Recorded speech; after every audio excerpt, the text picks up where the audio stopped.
So a lot's been going on in the market lately, and no one better to talk about it than Kashop. When we're looking at the market this week, there's been oil, which is putting in the best week it's had since I think it was middle of 2023, which is pretty wild to see, especially because inflation was dead and it was never going to come back. Remember, Kashop, it was dead. We're crazy to think that it's possible that inflation can come back if the Fed ever cut rates. Even though it was the writing's on the wall. It's been here the whole time, and kind of to me, it's the normal. It's not that like you can. I hate these curve fitting. Like let's look at this type of scenario and say the past is just like the future. It's just not true.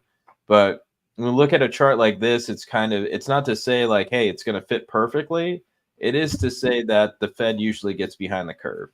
And if the Fed gets behind the curve, we're going to have inflation come back. So what they do here, and if you look at this chart, you see 75, and then they go, okay, inflation is dead. Inflation comes off a little bit. They start to cut rates.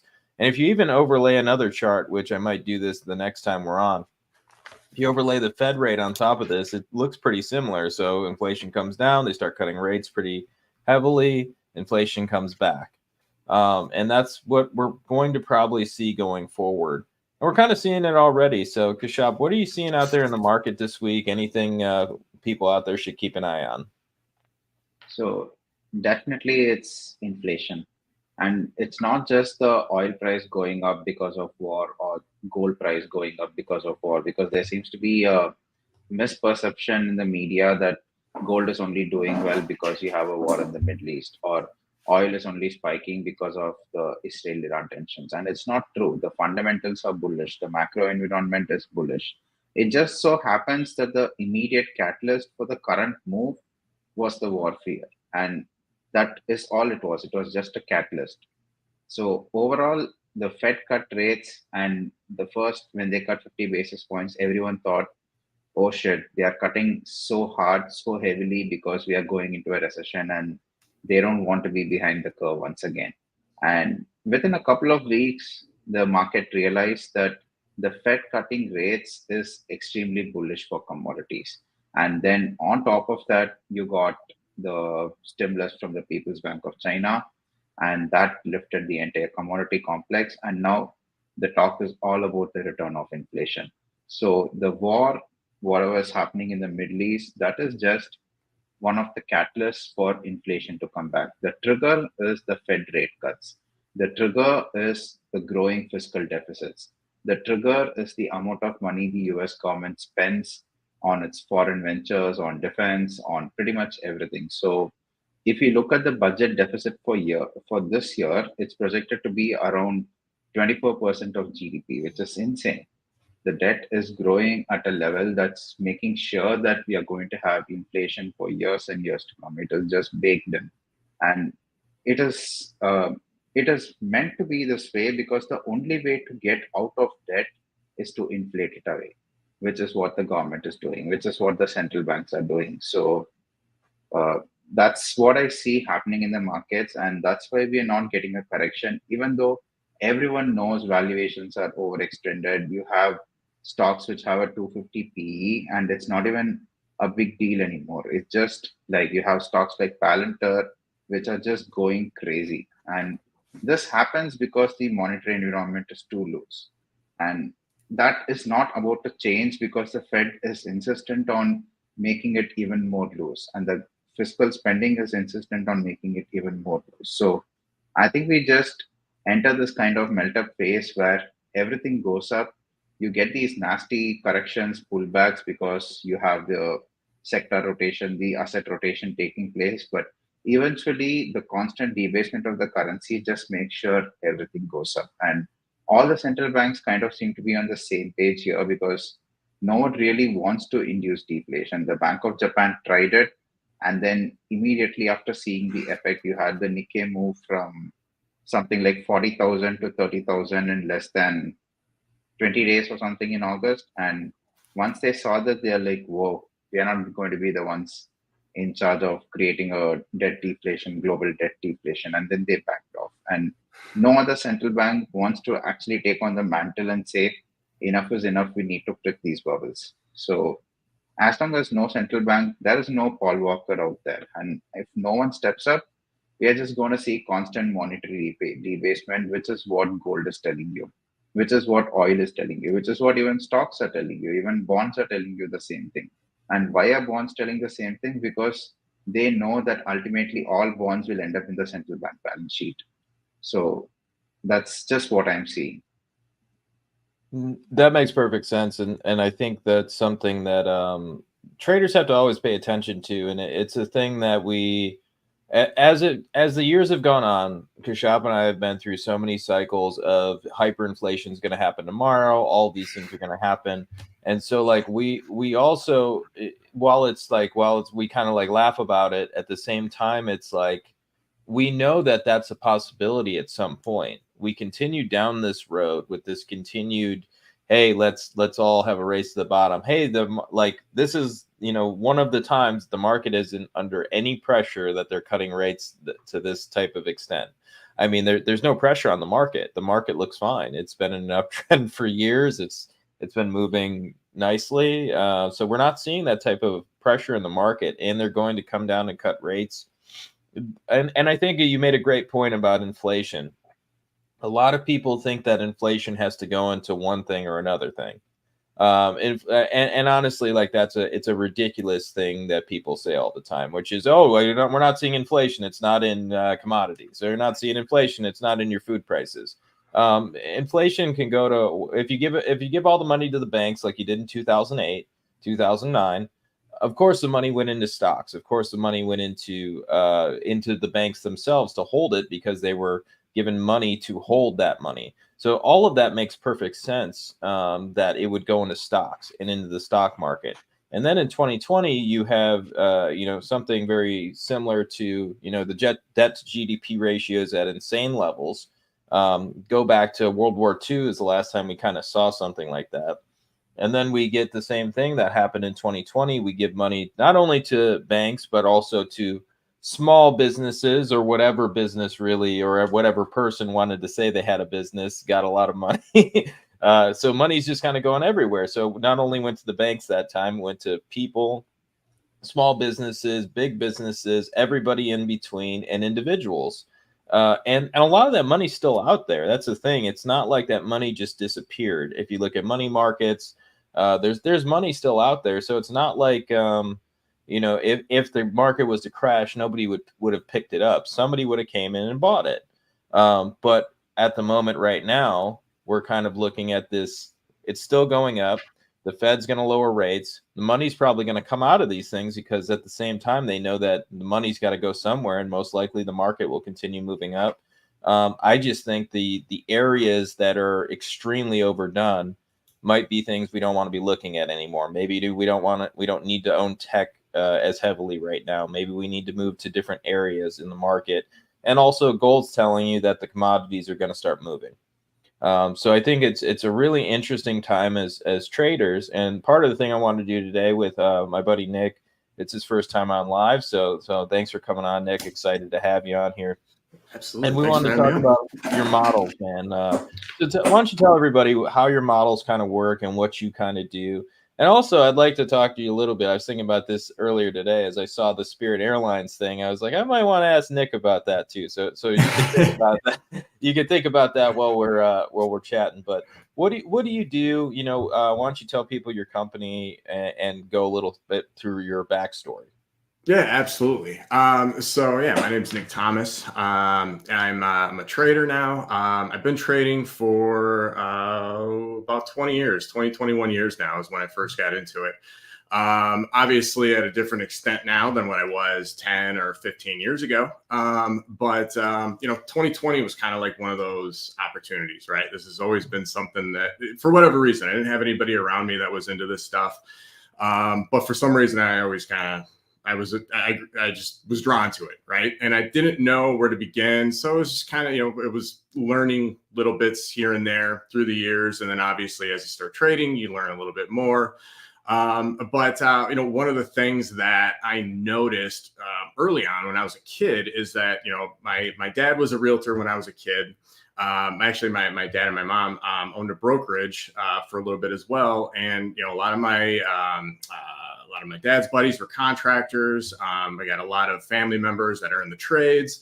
And so, one thing that you notice, and this is, in the 80s too, 80s and 90s, where you start realizing that, it's like it's feast or famine for a lot of contractors and for a lot of trades guys. And then as I started learning a little bit more about markets, it's kind of like, hey, look, people can see what's coming before it happens. It seems like whatever information we have on the ground is like 3 to 6 months late, right?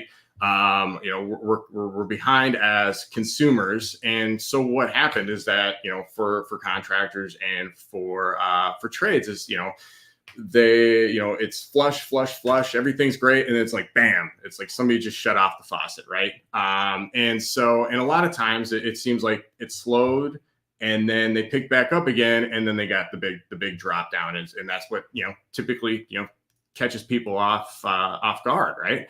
And so they bought all this extra inventory to use on for building and for remods, and then now they're kind of stuck with it, right? Like, yeah, you got a contract, great, but we're not paying for it, right? We're not going to do the work. So what are you going to do?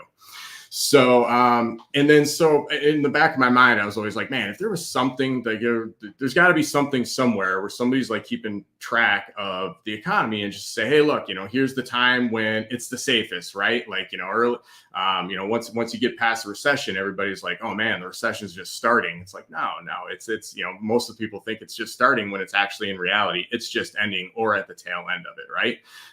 But it's the thing that we feel, and so we can't get in front of it. And so, so basically, like after 2020, it was kind of ridiculous time to be trading. It was fantastic, but it was, one of the things that it allowed me to do is take some time and I took all these notes, and I always kind of had it in the back of my mind that if I hold on to all this stuff, maybe I can kind of start making some more sense of it. And then as a trader, the whole point was to just make it easier, right? I mean, there's thousands of stocks to pick from.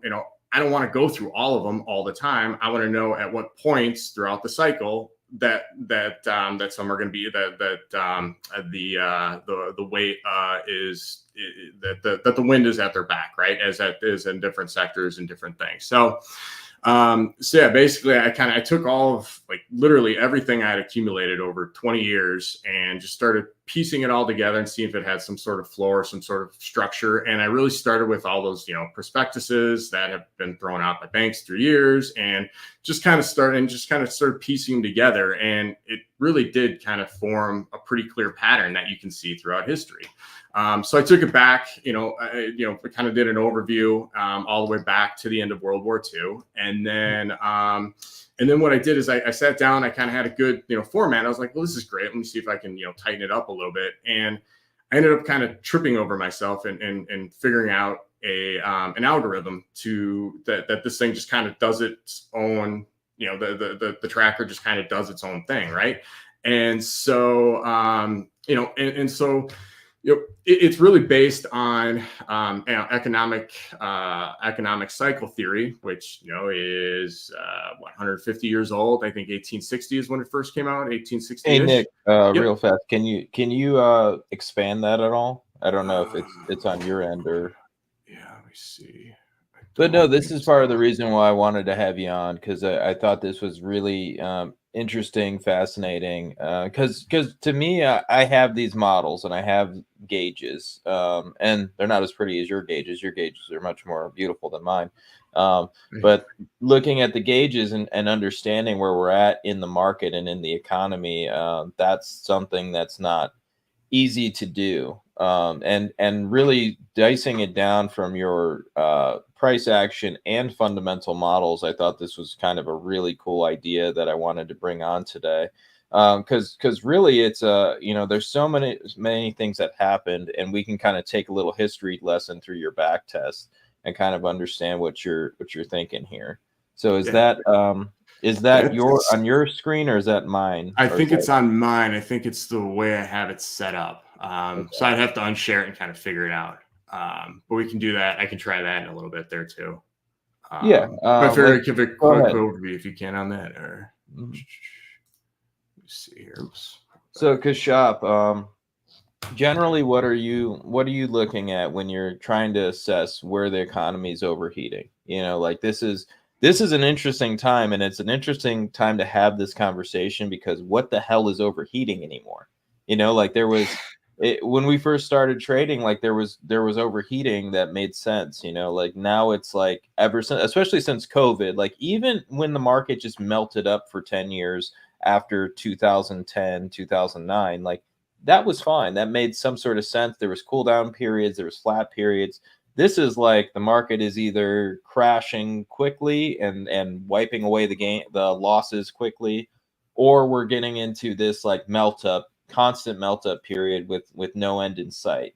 So how do you kind of assess these markets these days, Kashab? So we have to go back a little to answer this question. So Peter Lynch is famous for running the Fidelity Magellan Fund. It's one of the most successful mutual fund investors in history. And he, in one of his books, he has this quote where a random set of people were surveyed in the 1980s. And when they were asked, what is the Federal Reserve? They answered one of three things. It's an Indian reservation, it's a brand of whiskey, or it's a wildlife reserve. And those are the answers people gave because no one knew what the Fed was. Then come back to 2000 and you have the whole dot-com bubble bursting, you have 9/11, and then you have Ben Bernanke coming out and saying helicopter money, we will just do whatever it takes to make sure deflation, it doesn't happen here. And that's when the Fed became a lot more activist. And you saw that going into the 2008 crisis. So the first start package, Congress actually voted it down because they didn't want to bail out the banks. And then the bankers got their way, the Fed got their way. And that's where you saw everyone kind of realizing that the game had changed. So 2008 was the turning point where the Fed's influence on the economy started to be felt. And that's where we got the Bitcoin revolution. So the Bitcoin white paper, the first block, all of this, they actually reference what's happening at the Fed. And as the cryptocurrency movement caught on, everyone started to understand that this is what the Fed does. It prints money. And the gold bugs have been talking about this for 50 years and no one listened. But once crypto caught on, everyone got rich off it. And then everyone realized, okay, the Fed drives the market. And it was even more apparent in April 2020. You had a V bottom in everything. And that was just because the Fed printed around $3.1 trillion within a span of 40 days. And when that happened, everything just took off. And so from that point on, everyone is watching what the Fed does on a daily basis. And it is not just Jerome Powell anymore. They are watching all the governors, they are watching and minutely analyzing all the speeches. Now you have AI, which goes back and parses the text for any changes in the wording. And it is all Fed, Fed, Fed, Fed, Fed. So every single day, there is a news headline on something about the Fed. There's a speech by someone in the Fed. And they are glorified the way 20, 30 years ago, you would look at what the president was saying. Now, no one cares what the president is saying. The Fed has more importance in terms of mind space of investors than the president. And this has happened just because of everyone kind of becoming aware of what the Fed does. So 1980s to today, now if you go ask the man on the street what is the Federal Reserve, they can tell you. And that's the change. And it's because of that change that the markets, the way the markets have played has changed.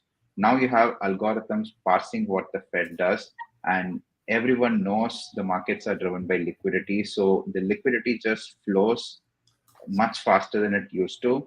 And it just changes with every single word that the Fed uses. So now we have this kind of hyper competitive game, which is driven by the Fed, where fundamentals, technicals, macro, all of that is important for sure. But more important than everything else is what the Fed says. And that drives the algos in their minute to minute reactions. So the game has really changed. And because of that, everyone who has a longer time frame really has to adapt. Everyone who has a different framework has to really adapt.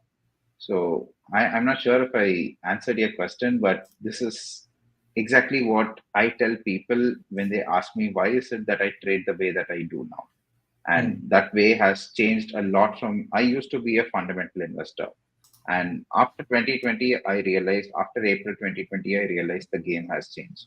Now, a lot of people who have been in the markets much earlier realized this in 2008. Some realized this in 2001.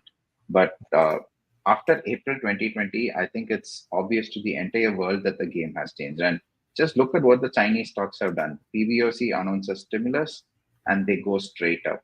There, it is unprecedented to see a major stock index go 7% up in a day, but it's precisely what's happening. The BOJ says they'll tighten. The Nikkei crashed like 25% within a matter of 10 trading days, which is again something that you never expect to see. But this just tells you to what extent liquidity is driving the markets. This just tells you the overall impact the central banks have on the markets. And this is It's something huge that is so, yeah, it's huge now. And it's apparent to everyone. It's not a hidden game anymore. So, Nick, did you figure it out? No, I think that's the way I have my monitor set up, but I can't. It's not letting me change on the fly for some reason. Just send the presentation to me. I'll try to share it. Yeah, perfect. But no, I think it's a good conversation because in general, the Fed liquidity, it drives everything, and it has for a long time. I would say like the best way to look at it might be after 87. 87 would be maybe the time it really started getting crazy, and then it took another leap in 2009. And another leap in 2020. Like we're in like, you know, like we're in wartime, but we're not in wartime. You know, well, supposedly the United States is kind of always in wartime. That's a misconception that we have here, that we're never in wartime. We're always in wartime. But we're not at, you know, World War II levels where we have to produce these things to this degree, even though we're kind of always producing these things, which is probably part of the reason that we have so much liquidity always driving the markets, and whenever it dries up even a little bit, the whole world collapses. So we can probably continue on this road for a very long period of time, which is scary. But I think there's ways to it's to me as a trader, it's not up to me to kind of figure out what's going on or what's wrong with the world. It's how do we profit from it and protect our money and our clients' money? Because it's really like, I would love to say how bad I wish the Fed would, you know, people will have conversations on here. The Fed shouldn't cut rates. The Fed should cut rates. To me, it's the Fed is just doing what they're doing, and I have to react to that as a trader. And it's a huge thing, like you said. And I love the quote you gave about they thought it was a Native American reservation back then. You know, like that's so interesting that they had no idea. And I remember reading that stuff too, which is it's just a whole different world when it comes to the Fed. They think about it in so many different ways. So very interesting stuff there. All right, gotcha. Sending this thing over to you, this first one here. Okay. There we go. So I'll bring up that link. I'll share it. We'll see if I can make it any better. Feel free to send the presentation too. Perfect. And then I'll just share my screen in the presentation.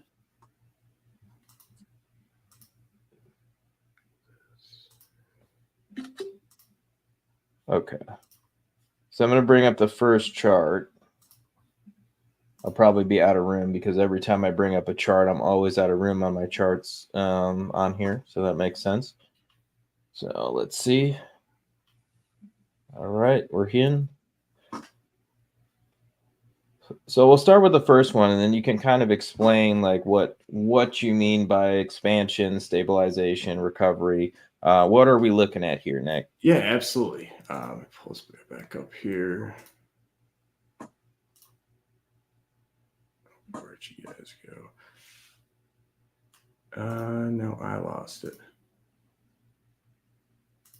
So, Kashyap, you have a question. Where can I find the way Kashyap trades? So, Kashyap has a service, and his all of his symbols are on there. But Kashyap, go ahead, talk a little bit about your service. You know what you do, and so people can find you online and find your newsletter. Sure. So I run a trading newsletter. I just shared the link. It's kashyapsriram.com/ subscribe. So I share three portfolios: a stock portfolio, a futures portfolio, and my crypto portfolio. And I talk about the way I trade. I talk about how I set stop losses. I talk about my approach to managing a portfolio. So the background here is that I used to be an analyst, and as an analyst, you are judged on the quality of each of your individual recommendations. And when I became a trader, I had this learning curve which I went through, where I realized that you can be spot on in your analysis, but maybe 50% of your trades work. And I actually did run the analysis on my closed trades, and I figured out that my win rate is 53%. So the analysis part, it's all well and good, but when it comes to trading, there's a lot more to it. And so that's why I started this trading newsletter, where I take a portfolio approach. I talk about my position sizes. I talk about where I set my stop losses, and the overall approach is to generate a return which is uncorrelated to the S&P or any other benchmark, where my focus is just, it's my own money, I'm managing it. I don't care about the benchmarks or what other people think I should be achieving. I just want to achieve a return with the level of volatility I'm comfortable with. And so I write about that, I talk about that, and that's what I do. No, it's So perfect. I think that's incredibly important, which is also like, Kashop and I are on the same level where we both have been in the industry for a while, and we felt like we've seen so many people come into the industry and make really ridiculous predictions, products, things for clickbait, things to just make money. And really, trading is a very different thing. Part of it is personal. You have to learn how to do it, and then finding good sources from information, sources of information from people that you can watch trade.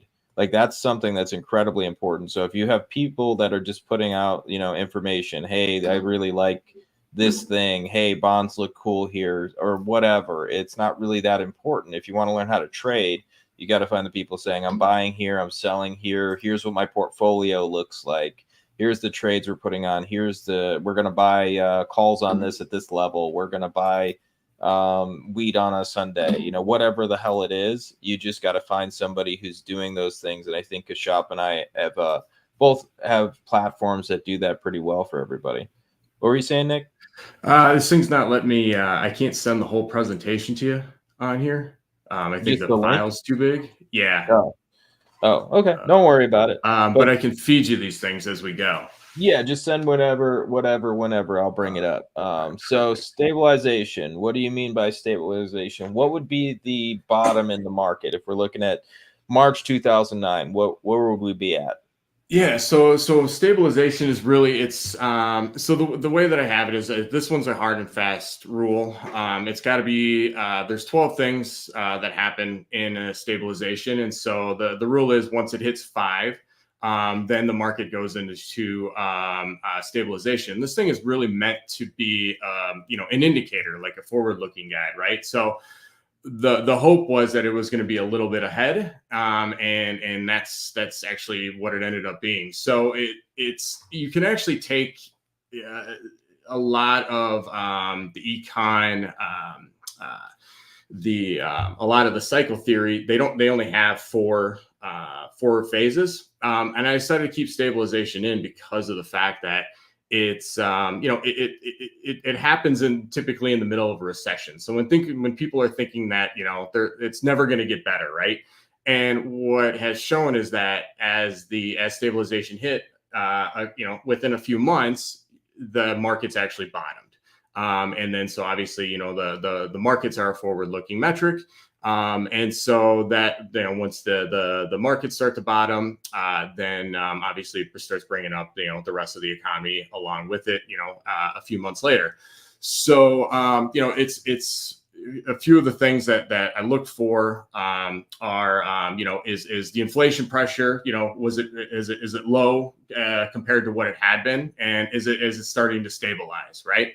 Is the Fed policy, are they still, is it still easy? Is it easy money? Are they trying to stimulate? And then, with growth, with credit, you're still looking at, low credit growth, right? We're past the tightness, and it's starting to, credit is starting to find its way back out into the marketplace, but it's growing at a very slow pace, right? So basically all of those things are kind of happening underneath the surface, and then as they start to happen and more of them start to happen, eventually the market just finds its bottom, right? You get the one piece of really negative news, much like, we're coming up on the 2-year anniversary of the bottom of the bear market from 2022, when we bottomed on a terrible inflation report. It was much higher than what anybody thought, and we gapped way down, and then that got bought up, and you got the big green bar for the day, right? Well, that was the end of the bear market.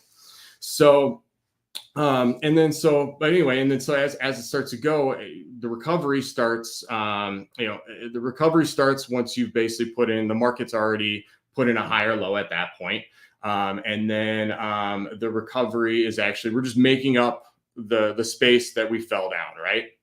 So from the top of the last cycle down, once we make that gap up, that's the recovery. And then expansion is then, we're back into the, with the overall U.S. economy is back and expanding and getting larger and larger. So right now where we find ourselves in is that the tracker actually changed at the end of the first quarter this year so the beginning of the second quarter moved into a slowdown. But that's typically a really confusing time, because what you have is, markets continue to go higher. A lot of economic metrics, typically they're kind of all over the place at this point. But a lot of them are still showing, positive signs. We're still technically growing. It's just that we're growing at a slower rate than what we do during an expansionary period, because, the economy doesn't just fall, contrary to what a lot of people think. It takes time, and it rolls over. Everybody kind of remembers 2008, but they don't remember to the lead up in 2006 and 2007. And that's really where a lot of the information was coming out until we actually finally got the flush. But by doing that, when I was able to take all the credit cycles and then chunk them down into these phases, I was then able to zoom in and take a look at, you can see how commodities are doing. But then not only that, but then actually separating a secular bull market from a secular bear market. And, you can see how commodities tend to rip during a secular bear, much like in the 2000s. And then, whereas, over the last credit cycle from the 2010s, the commodities didn't move as much as they did in the 2000s, right? But you also had a secular bull market, and so where's the money going to go? It's going to chase equities, and that's what it's been doing, and it's still doing it. But you actually see now, when you pull the data up, you can actually see where that shift is starting to kind of take place. So that's kind of the question moving forward here, is that, is this really the beginning? Do we continue to do commodities start taking over, which is, kind of what we're starting to see. And then do we kind of slip out of the secular bull and into a secular bear? Well, that's typically a time when you have more global conflict, and we didn't really have a lot in 2010 compared to 2000. Well, now that's starting to pick back up again. And, and that's what you're seeing. You have, central banks all over the world that are still accumulating gold. So obviously that's helping gold prices. And then, like you said, it's, gold leads the rest of the commodity space moving forward. And that these commodity moves aren't, 1 to 2 year moves, they're decade long moves. And so it's if you're looking for, commodities to double in the next 2 months, it's not going to happen. It's when you turn around and look back, it's the boiling of the frog, and you turn around and you go, oh, wow, they've really jumped up quite a bit over the last 5, 7, 8 years. No, I love that, because it's really important to understand where you're at in the market and the economy and where you're going to be headed. and just kind of understand. And it's a template, right? You know, like Yeah. you get a template of like here's what you're looking at. Here's where we could end up. Here's where the trends are. You know, so go back to the like World War II time. Yep. You mentioned like going all the way back to World War II. What were we seeing in that time? Because it lasted for so long, where we were kind of in this bear market, and the market Right. was just dead. There wasn't really money to be made. Basically from 1929 all the way to 1950. I mean, it didn't make a new high till 1950, and probably didn't really bottom until 40s, Right. 42, I think, or 43. So I'm not looking at a chart. So I think it was when we, I think it was when the Allies invaded Italy. I think was the final bottom after in the 40s, and then it started going up shortly thereafter. So Kashop, if we're getting to that time, what would you think about the market in World War II, and what could we learn about from the lessons of World War II to today? Because I know you know a bunch about history just as I do, and I think there was a bunch of very interesting, not to mention where we're at today, like bond market wise. If we take everything else out of the equation, we just look at the bond market, we could say we're at a kind of a very similar part of the cycle to the World War II time. So any lessons from World War II that you can think of? So both World War One and World War Two, the US was a net beneficiary of capital flows. So you had European capital seeking safety in the US. And we have to, that was a historic period where the US was considered extremely strong and safe and literally the best economy in the world. Whereas now, if you have a war situation, let's just look at what happened with the Russia-Ukraine war. So prior to the Russia-Ukraine war, you had this thing called the Majinsky Act, where the US Congress just said that if you are a Russian oligarch and you are associated with anything we don't like, then we can just seize your assets wherever they are in the West, in the Western world. So you actually saw something of that sort being put in practice during the Russia-Ukraine war, where they seized the yacht of some Russian billionaire, they seized his homes in the UK, they seized his property, froze his bank accounts, took the cash. So all those things makes people question whether the US will now be a net beneficiary of capital flows in a war situation, because you just never know. And in that period during World War One and World War Two, European gold, European capital bonds, whatever it was all safe if it was sitting in the US. Now, is it going to be safe? That's the big question. And the other big question is, during a wartime, how much is the Fed really going to finance the war effort? Because if the Fed is really going to finance the war effort, then we get to a point where the use of the dollar as a safe haven comes into question. Will you be better off holding Swiss francs? Because during World War II, if you recall, the Switzerland was completely neutral, and they shot down airplanes whether it belonged to the Allies or the Axis. So they didn't care if you invaded their airspace; they shot you down. So they maintained their neutrality. Now, in a situation of this sort, will it be Switzerland maintaining their neutrality and attracting capital? Will it be the United Arab Emirates maintaining their neutrality and attracting capital? Will it be Singapore? The point is, now we have a situation where you have a lot more options, a lot more jurisdictions to go to. So will the capital go into the US in a World War III kind of scenario? I'm not sure. Will it go into the defense contractors, all the industrials, the defense stocks? Yes, absolutely. That will happen. But will the US be a net beneficiary of global capital flows? I'm not sure. So everything depends on how the situation plays out, and it's too early to tell. And the other big thing that is different right now from the end of World War II is that the federal government actually took control over the Fed during World War II or heading into World War II because they were going to, or they kept interest rates at a minimum, obviously, because they're accruing all that debt to fight the war. And it was actually pretty interesting because I don't think they handed it back over until I think it was 1952 or 1953, even though the Fed was going after them for it, because they just said, the the government was like, yeah, no, screw you, buddies. We're not going to pay this debt down at those higher rates of interest. And that's what, you always get the post-war inflation. And that actually helped that along at the end of World War II as well.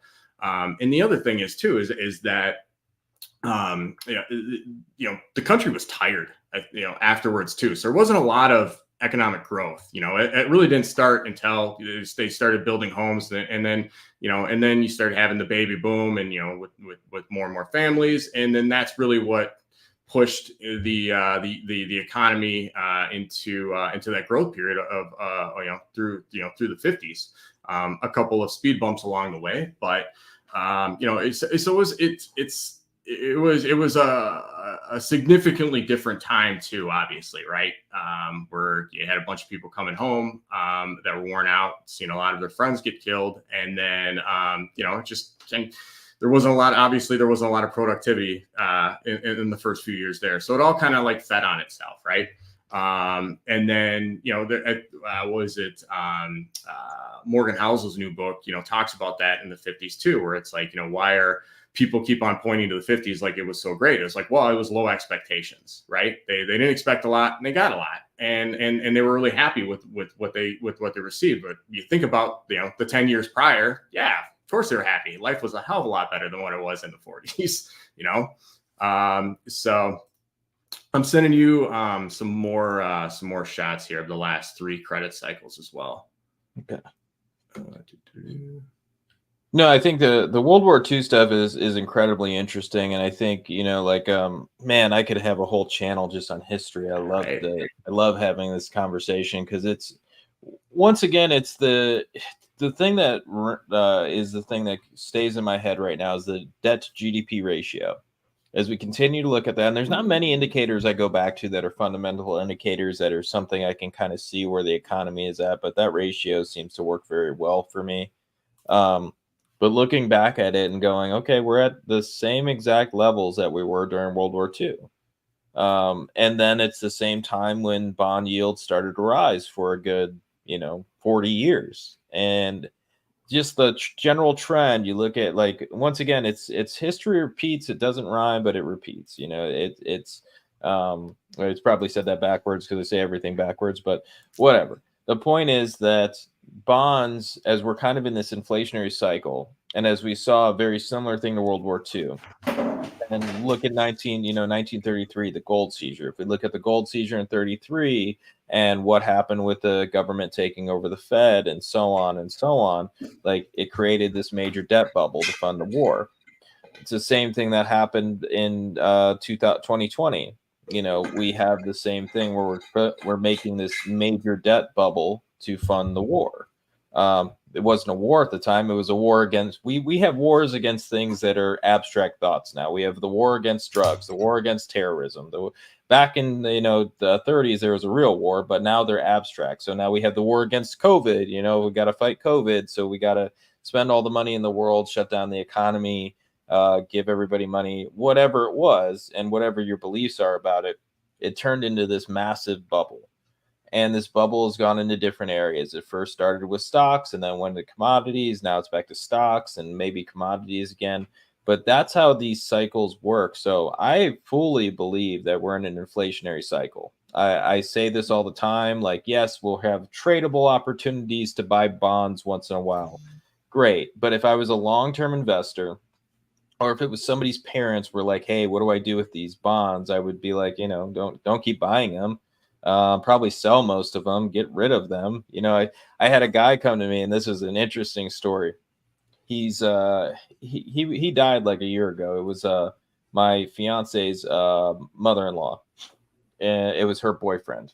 And so her boyfriend came to me and he said, hey, I have all these bonds, and he had certificates. He kept these certificates for 50 years, and he made a killing. And so how do you have a conversation with somebody who's probably been told a million times that bonds are done, it's over, that they're actually over and done? So this is in 2020, and he's trying to figure out what to do with these bonds. And I'm like, look, I'm like, I know it's been great for all these years, but if I was going to die, I would either flip them into something else, turn them into cash, buy something else, invest for my kids, whatever the hell it is. We had a bunch of different ideas, or just take some of them. Hey, take 50% off, whatever. They were all long bonds too. And so he basically got to the point of going, you know what? I think you're crazy. I'm gonna keep investing in these bonds and buying them as they come out. Like I think it's the way to go. And if they get cheaper, I'm just getting more of an opportunity and I'm getting a higher yield and so on. And so I explained to him what capital appreciation and so on. He didn't care about any of it. He just was right for so long that how do you tell somebody you're wrong?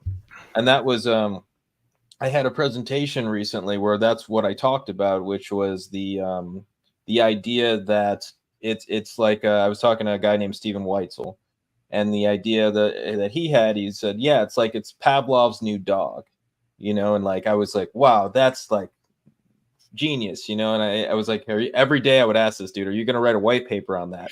Because he was going to.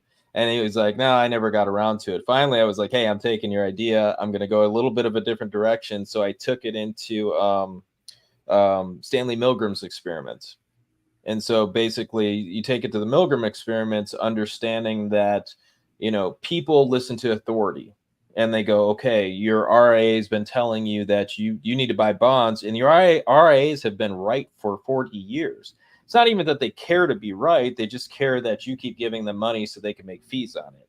And now going forward, they're just going to tell you, hey, there's an opportunity in bonds. Hey, there's an opportunity in bonds. Keep buying bonds. They don't care because they don't make money.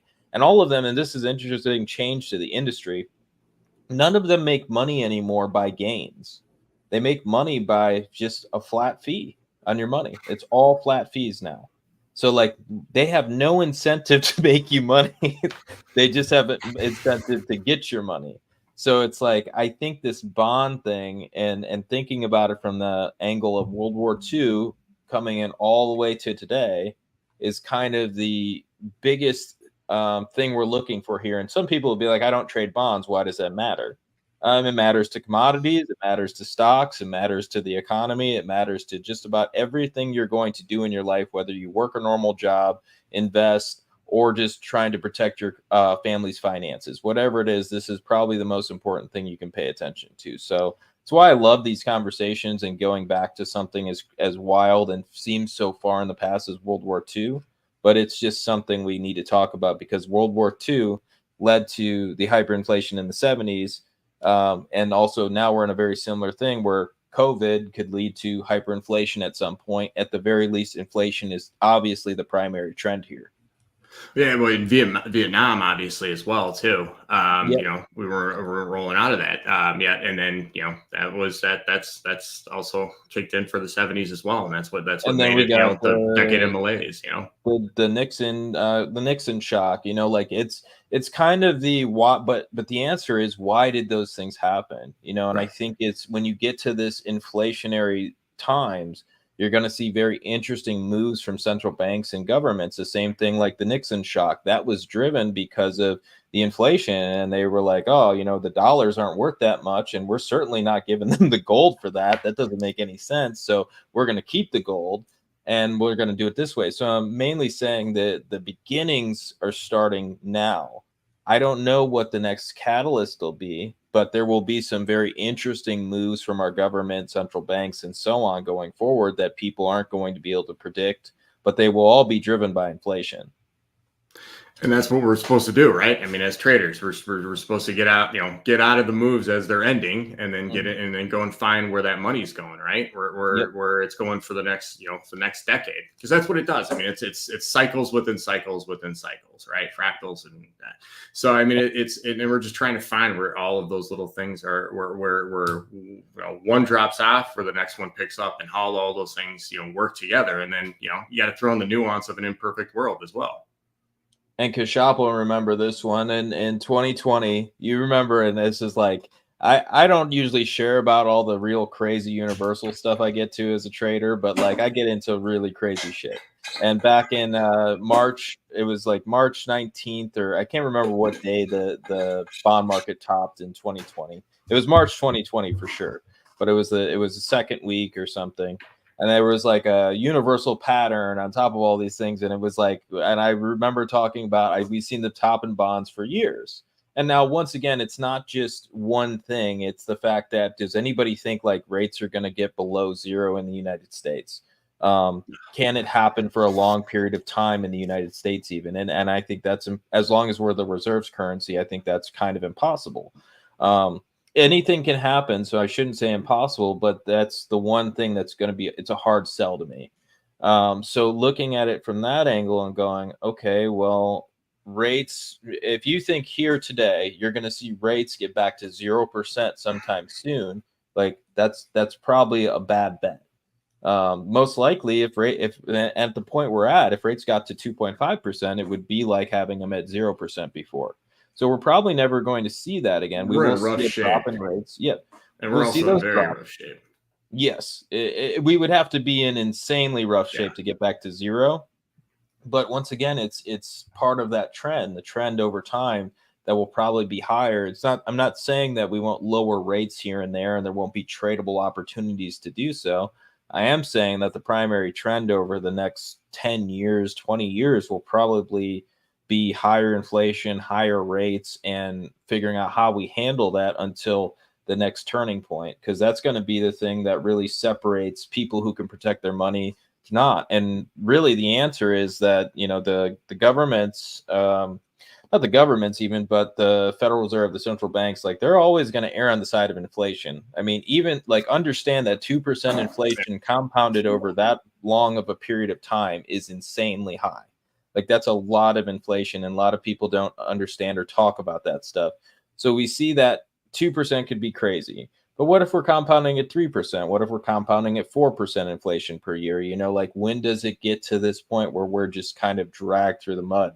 The normal people, because there's a difference, and that's what I was getting at earlier, is there's a difference between people who have assets and people who get cash. If you have cash in your bank and your savings in cash and get paid in cash, you're probably going to be screwed during this time. If your savings is, hey, I have this, I sell real estate, I have these homes that are appreciating, I have gold, I have investments in stocks and commodities and so on, like you're going to make money. So this is more of any way you look at it, figure out a way to protect your wealth. I don't care if it's stocks or short dated bonds or tips or whatever type of trader you are, just figure out a way to protect your wealth. And I wanted to ask you guys a question too, which was, so if you're Nick, you brought up a great point when we were talking the other day about real estate. And you were talking about, some traders don't understand real estate because of it's not as easy to just buy and sell it. You can't just flip real estate very quickly and so on. And so I'd like to pass it to you and Kashab to just kind of talk through that because I got all hot on inflation, so I kept going down a rabbit hole. But so you guys can kind of talk about, what you're seeing in the housing market, because I know generally this is something that's on everybody's minds. What's going on with the housing market? Why do you think it really has been able to shrug off a lot of the volatility in the stock market has seen over the years, and it just continues to go higher? Yeah, I should probably preface this with that. I do have my real estate license. I'm not really active right now, but I think I gotta say that since I'm a part of NAR. But I like you have access to all of the information, right? And so, I think the thing with housing is that, 2008 broke a lot of people's brains. And not just 2008, but, the books that were written, the documentaries, the movies, and it was all about, how everybody got screwed. Well, yeah, I was on the ground during that too. I wasn't an agent. I was actually looking for a house going into it. And I had owned homes before. But, you had, you literally had, bartenders that had 4 or 5 homes, and they were holding them for 6 months and then just flipping them. Right. And they were making money on it. And eventually like that, you have this like once every like generational period where an industry gets like basically like wiped out, right? Because it's all old regulations and people know how to skirt it. Nobody's really keeping an eye on it. It hasn't fallen, so that was the thing, the real estate never goes down. Well, it did, in the civil, and post Civil War era too. And, and so and then also in the 30s. But and so people are just expecting like, oh yeah, well, as the economy falls, so does housing. No, it does not. It actually, housing almost always holds up during the recession, because you think about it, you got to have forced selling, right, in order to get what we got, in order to have a crash. And so right now you have people that are sitting on a ton of equity. And that's why, you've had a very severe recession in the housing industry, meaning, agents and brokerages and title companies. Yeah. And I mean, and so, but that is typically, that's early, like the housing industry is, housing sector is early, is ahead of the rest of the economy. So, I actually think that they're bottoming right now. It starts with, refis, once everybody starts realizing that rates are starting to come down, because, you got to remember, like a lot of the general public, they don't pay attention to this stuff like we do. Right. Yeah. And so, especially in housing, in absolutely. Housing. Absolutely. And so, they're waiting for the signal. Right. And then, we're already, homes are already significantly more affordable than they were, a year and a half ago, because that's the other thing that people forget, is that you're not buying the price. You're not buying that home, the home price. You're buying the payment. You go and you apply for a mortgage. You get what you can pay, and then that tells you how much of a home that you can purchase. And I think that's the other thing that especially traders forget about too, is that they're just looking at that price instead of looking at I have an option here. I can go pay this much in rent, and I know it's going to go up every year, or I can get my my one fixed cost for the next 30, right? And then, like you said, where you have inflation just at 2%, well, okay, over 30 years, your payment is still the same until you pay that thing off too, right? And so, but then you have the aspect of I want to sell a stock. I go click a button and it's gone. I move on with my day. I don't know why everybody thought like people were going to be like, hey, honey, I think the recession is going to happen pretty soon, even though I've never gotten it right. And I think, homes are going to, home values are going to fall apart. So I think we should, sell our home, and take the kids out of school, and we'll just live where we can. And we'll have less house, and we'll have a worse neighborhood, and we'll have less room. But let's go roll the dice and see if we can, get a home for like half off later. Like, no, that's not the way it works.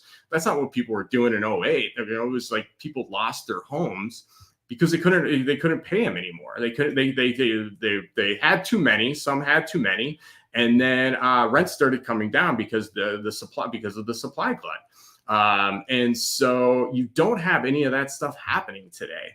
And it's going to take, you're going to have to get unemployment significantly higher to get to a point where you have any sort of forced selling. But, oh, by the way, the majority of mortgages are 3-4%, they're not at 6-7-8%. And so, I think, you look at the chart and you say, well, it's got to come down, it's got to correct. Well, that's just not how housing works. Nobody's looking at, right now, if you bought a home, any time longer than the last 2 to 3 years, you're going to be paying more for less house in a worse neighborhood and worse schools. Who's making that trade? Who's going to do that? It's just, it defies reason that like everybody's like locked in, like all of a sudden they're just going to want to move all of a sudden because, rates have come down. That's not how people think about it. That's not how people think their way through life and where they want to live. So Kashop, what are you seeing in the housing market? What do you think about what Nick said? Do you think that that makes sense? Or do you think that housing crisis is probably still coming? So I'm not sure about where the physical market is. So it all depends on where you live, what's the net migration in that area, and a lot of other factors, right? And especially the property taxes. So if you're looking at the market, what I can see is home builder stocks, they are wildly overvalued compared to the fundamentals. That's one way of looking at it. The other way of looking at it is that inflation is so high that the value of the vacant land that they own, that has skyrocketed. So if you look at it purely on a PE basis or the kind of revenues they can earn, the home builders are overvalued. If you look at the valuation in terms of the land that they own, then they're probably fairly valued or undervalued. So the market kind of goes through this space where do you value earnings or do you value the balance sheet? Right now, we are paying a high premium for earnings, but there will come a point where the balance sheet will start to matter. And at that point, maybe the home builders don't correct after all. Now, you look at REITs, it's a different equation.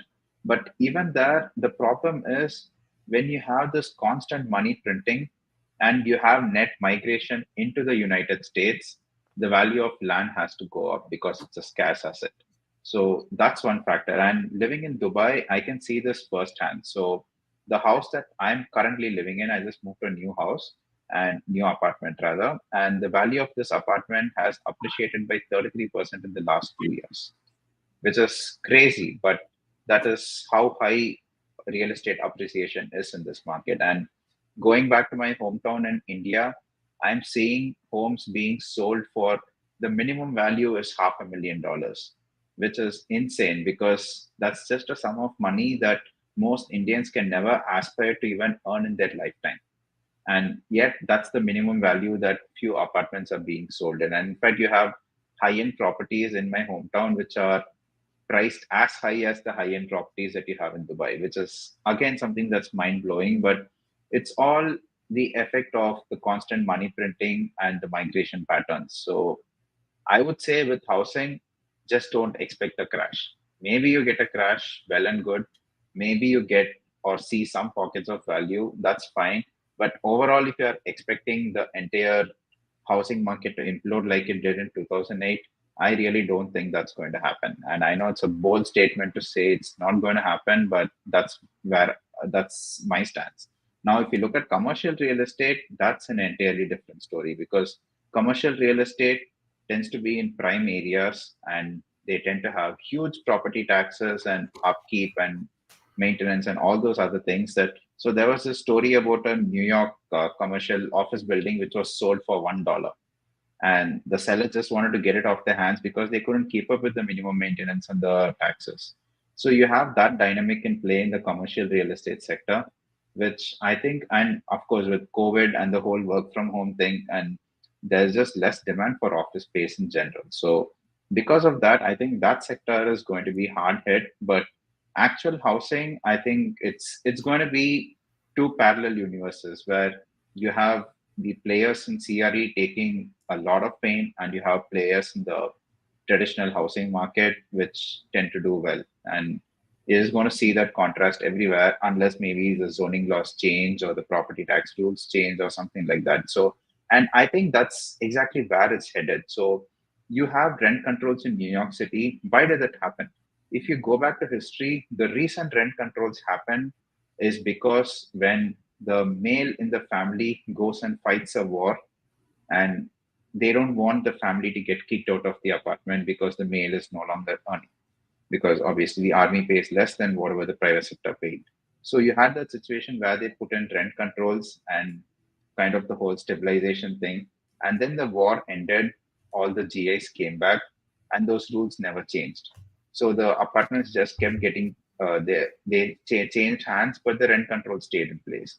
So you had that situation, which was a political move intended to interfere in the housing market. And I think if you see inflation take off, if you see property values continue to skyrocket, it will end with a political solution because anything to do with inflation always ends with a political solution. Like right now, you're seeing with the longshoremen strike, they want a 77% wage increase over 6 years just to keep up with the increased cost of living. And that's what happened. The 1970s, you had the whole argument on the wage price spiral. That's because prices went up, unions wanted higher wage, and then the cost went up, and then it was a whole spiral. It was only broken once Reagan and Thatcher came to office. So you have this situation in play in the housing market right now, and I think the solution is going to be political. You already have Kamala Harris proposing $25,000 in free credit to any new home buyer. So you're going to see more of these solutions being proposed. Now, they're just going to add to the overall inflation, which So as speculators, when we see where the market is, we read our history, we can say that, okay, this sector will benefit, let's buy the stock. But for the person who is not in the market, who is just trying to get by, any solution that comes from the government to the inflation problem, to the asset price appreciation problem, is just going to make them worse off. But again, we are traders, so we just have to figure out how best to navigate the environment that we are in. And right now, I would say don't bet on a housing crash. Yeah, No. 100%. Yeah. Great way to end it. I agree with everybody. Too much agreement on the show. We got to figure out how to be more controversial, guys. Just hate on everybody's ideas. But it just makes sense. And I think that's why, like, you'll see a lot of the times on here, like, a lot of people agreeing because we've got smart people who are smart analysts, and we're not just trying to stoke your fears. We're trying to tell you guys what's really going on in the markets and the economy. All right, guys. Shop, great to have you. Nick, glad to have you on, man. Thanks for adding so much Absolutely. good context and historical information. And we'll see you guys soon. Awesome. Sounds good. Have a good one, guys. Thank you.